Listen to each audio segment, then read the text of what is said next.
नानिया थालांसिगोन दिनै गैला। Hello good morning नोंथांमोनखौ दिनै गोजोन फुंबिलिनि बयखौबो गोजोननाय बावहरबाय। खालामना गालांदो लोगोसे बेल आइकनखौबो हेलो गाइस वेलकम टू माय यूट्यूब चैनल Sansuma ब्लॉग। नोंथांमोनखौ आंनि चेनेलाव गोसो गोरबोजों बयखौबो बरायना लाग्रोबाय। बुंनो रोङालै गोदान नालाय मा होनगोन मा मागोन जायोना। दिनै गुवाहाटियाव थांनो ओंखारदों जों। नानि दं मादै दं बिसोर बाहेरायाव थांदों। दसे उनाव देखायगासिनो आंनि चेनेलखौ अन्नानै सापर्ट खालामदो। मानो नायोल' लाइकबो होना गालां नामा? थांलायनोसै जों बासजों थांगोन नै गोरिब नालाय फैसा गैया बासजों थांगोन। निजा गारिखौ लाना थांनो हाया। नोंथांमोननो शेयार खालामफानो होनना दिनै गुवाहाटियाव थांनायखौबो नोंथांमोननो खोन्थानोसै। बिदिब्ला आंनि भिडिअखौ नायलांबाय थादो ना मा होनो लोगोफोर। फुंनि पासता बाजिमोन नालाय उनथिं थांनानै मोखां सोखां बुला जाला जोब्बाय। रावबो गैथ'वा बासाव साब्रैसोल' दं ओरैनो। बिदिब्ला थांबाय थानोसै नोंसोर मा होनो ना लोगोफोर। भबानिपुर मोनबाय जों। बिदिब्ला आवगायलांनो थांसै बारा नोंथांमोननो शेयार खालामथारला आङो थांनायखौ।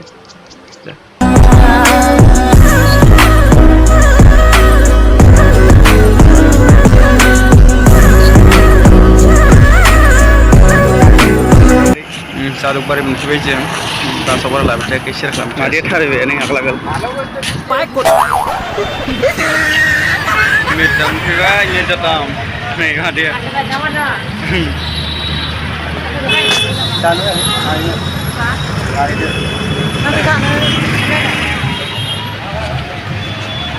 आपेल नानि मादैया मा बावनांगौ थालांगोनानि माबायदि बहुत दूर जाबा लग बारो।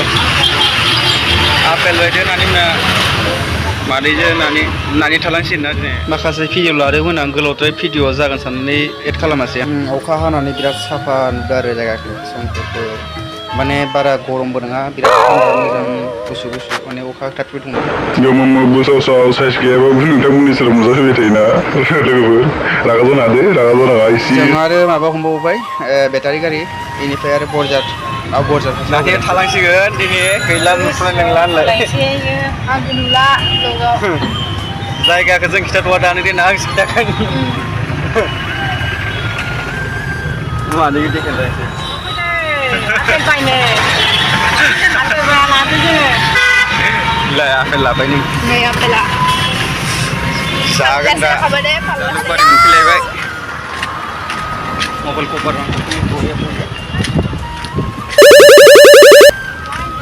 जालुकबारि न'आव थांसै एबार ओंखाम दा जाहैसिगोन उनाव। जोङो बिदिनो फैबाय न' फारसे आवगायबोफिनबाय जोङो न' फारसे लामा लाबोफिनबाय। ओमफ्राय बिदिनो मादै आंजोंल' फैबाय नानियाथ' थाबोबाय नानिखौ गारबोबाय ओजों। नायलांबाय थादो जोबनायालागै नोंथांमोन सेभ खालामालासे। ओरैबायदि लेथ्रा नुबोबाय माने ओंखाम उखैनायसो माजो बुसब माने माबा थै गैयि बायदि नुबाय आरो ना। खावलाय गिदिर गिदिर खालि आंना होमबाबो साइज गैखाया मोजां नुखाया ना मा होनो। अमा गालथाव बायदिखा बर'नि फिसा नालाय ना।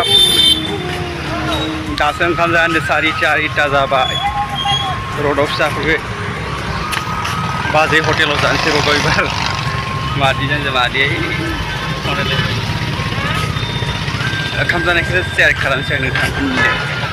दा मादैया जानोसै मादैया मामजासिन